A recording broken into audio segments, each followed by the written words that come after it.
こんにちは、工具屋てっちゃんです。今日の工具屋てっちゃんがおすすめしますが、こちら、ベラのですね、トルクスソケットセットです。はい。4分の1ですね。8分の3もあるんですけど、今、4分の1をですね、トライアルで輸入して販売しております。こちらのですね、ポイントをですね、3つにまとめましたんで、ご紹介していきたいと思います。まず1つ目ですね、外観からいきましょうね。はい。サイズ表記がですね、綺麗に並んでます。見えますか？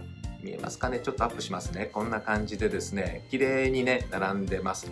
よくソケットをこうホルダーに入れると、あちこちサイズ表記が向いてですね、綺麗にね、こういう風に見えないと、ね、いう経験ありますよね。なんかこう、綺麗に並んでるとね、気持ちいいですよね。せっかくセットでね、買いましたから、このようにね、綺麗に並んでるのは嬉しいですよね。はい。ポイント1つ目ですね。ソケットホルダーに、ソケットをつけた時にサイズ表記が綺麗にね、並ぶというのが1つ目のポイントですね。そして2つ目なんですけど、そのソケットホルダーですね。よくプラスチック、スチール製、色々ありますけど、はい。ベラはですね、布製ですね。布に、これね、プラスチックの、ホルダーがついてるんですけども、これがですね、ロック式になってます。はい。はい。ひねって解除、ひねってロックです。で、しっかりロックしますんで、ね、落ちません。ね、ソケットが、工具箱の中でね、バラバラになることはないですね。はい。で、ここにね、マジックテープついてます。よくマグネット式が多いんですけど、これ、マジックテープがいいのか悪いのか、賛否両論あるかもしれませんけどね、どっかにこうペタッとくっつけといて、マジックテープで。取り付け取り外しができると。あと、カラビナもね、ついてますんでね、引っ掛けることもできますね。そんな、ベラ独自の、ソケットホルダー。ね、これが2つ目のポイントで、最後3つ目、これが最大なんですけども、トルクスで、例えば、トルクスネジありますね。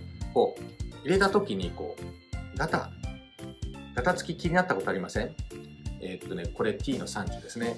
T の30ですけど、これね、どうしてもね、こうガタが出るんですね。ですけど、ベラ、同じ30ですけども、はい。はい。はい。マグネットじゃないですよ。マグネットじゃなくても、きっちりはまる。はい。ロックするんですね。はい。ですから、ガタつきないですね。ほぼガタつきなしです。ロックしますからね。はい。これはですね、ベラの、全部のトルクスに言えるわけじゃなくて、HF って書いてあるんですけど、見えますかね？ HF。ね。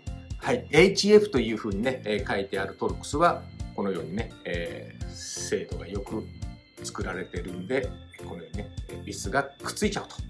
それくらい精度がいいということです。これがですね、このトルクスソケットの最大の特徴なんですけども、サイズは8、9、10、15、20、25、27、30、40とね、よく使うところはほぼ網羅されておりますんでね、ぜひですね、これ、トルクスソケットでガタつき気になった方ですね、このベラの4分の1のトルクスソケットセットね、使ってみていただきたいなと思います。はい、こちらの商品ですね、ファクトリーや各店と通信販売でね、購入できますので、ぜひよかったら使ってみてください。今日の工具屋てっちゃんがおすすめしますは、ベラのトルクスソケットセットでした。